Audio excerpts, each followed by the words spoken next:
In the late summer of 1758, amidst the rolling countryside of Norfolk, England, a legend was born.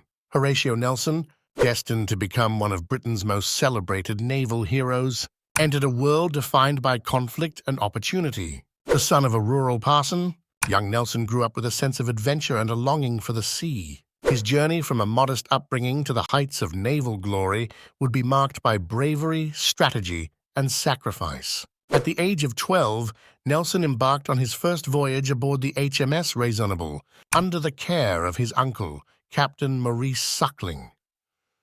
The experience ignited a fiery passion for the sea, and Nelson quickly distinguished himself with his intelligence and determination. His rise through the ranks was swift, driven by a combination of tactical brilliance and a fearless spirit. By his early 20s, Nelson had seen action in the West Indies, the Baltic Sea, and the Mediterranean. He earned a reputation as a daring and resourceful officer, willing to take risks that others would avoid. Yet his career was not without its setbacks. A severe bout of malaria nearly ended his life, and a period of political maneuvering within the Admiralty threatened to stall his progress. But Nelson's resilience and unwavering commitment to duty saw him through these challenges. In 1797, Nelson's career reached a pivotal moment with the Battle of Cape St. Vincent. Serving under Admiral Sir John Jervis, Nelson's bold tactics played a crucial role in the British victory over the Spanish fleet. As the two navies clashed off the coast of Portugal, Nelson demonstrated his audacity by breaking away from the line of battle and launching a direct assault on the Spanish ships. The maneuver was risky, but Nelson's gamble paid off.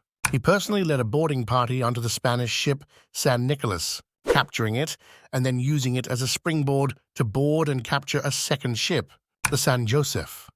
Nelson's actions earned him widespread acclaim and the admiration of his peers. The victory at Cape St. Vincent solidified his reputation as a fearless and innovative commander.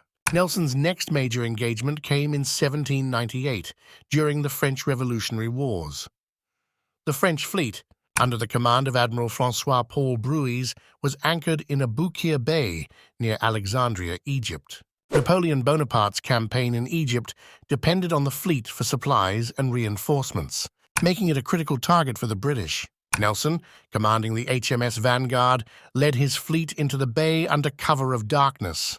In a masterful display of naval strategy, he attacked from both sides, trapping the French ships between two lines of British fire.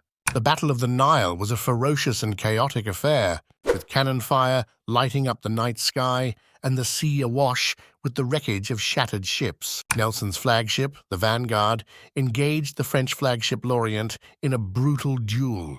As the battle raged, a fire broke out on Lorient, eventually reaching the ship's magazine. The resulting explosion was cataclysmic, lighting up the sky and sending debris raining down on the surrounding ships. The French fleet was decimated, and Nelson emerged as the hero of the hour. In 1801, Nelson faced another daunting challenge, the Battle of Copenhagen. Tasked with neutralizing the Danish fleet, which posed a threat to British interests, Nelson once again demonstrated his tactical brilliance.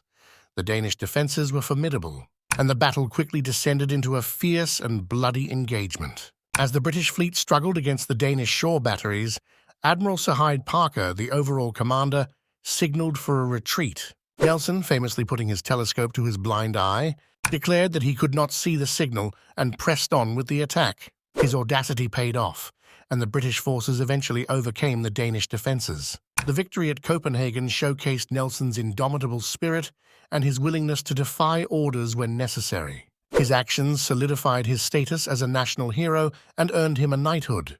Yet, the battle also underscored the personal sacrifices that came with his relentless pursuit of victory. Nelson's final and most famous battle came in 1805, off the coast of Spain. The Napoleonic Wars were at their height, and the combined fleets of France and Spain threatened British naval supremacy. Nelson, commanding the HMS Victory, was tasked with intercepting and defeating this formidable adversary. As the two fleets converged off Cape Trafalgar, Nelson devised a daring plan to divide and conquer the enemy.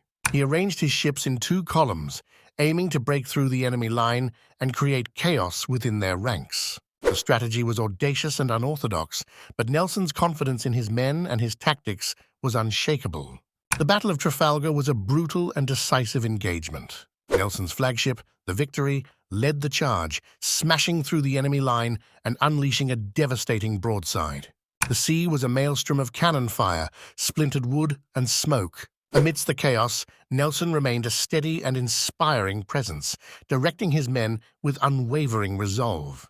Tragically, during the height of the battle, Nelson was struck by a French sharpshooter's bullet. Mortally wounded, he was carried below deck, where he continued to issue orders and express his hope for victory. As the battle raged on above him, Nelson's fleet achieved a resounding triumph, decimating the French and Spanish forces and securing British naval dominance. Nelson died shortly after the battle, his final words a testament to his devotion to duty and country. "Thank God, I have done my duty." The victory at Trafalgar ensured Britain's control of the seas and cemented Nelson's legacy as one of history's greatest naval commanders. Admiral Horatio Nelson's life was a testament to courage, strategy, and sacrifice. His victories at Cape St. Vincent, the Nile, Copenhagen, and Trafalgar reshaped the course of naval warfare and secured Britain's maritime supremacy. Nelson's innovative tactics and fearless leadership inspired generations of sailors and commanders, and his legacy endures as a symbol of naval excellence. Nelson's personal sacrifices, including the loss of an arm and an eye in battle and a subsequent love scandal, added a layer of complexity to his public persona, revealing a man driven by passion and emotion as much as by duty. In death, as in life, Nelson remained a figure of national reverence. His state funeral, attended by thousands, marked the passing of a legend. Nelson's column in Trafalgar Square, London, stands as a lasting tribute to his memory, a reminder of his contributions to British history and his enduring legacy as a hero of the seas. Thanks for watching. Don't forget to give a like, share, and subscribe to receive notification when we drop new content.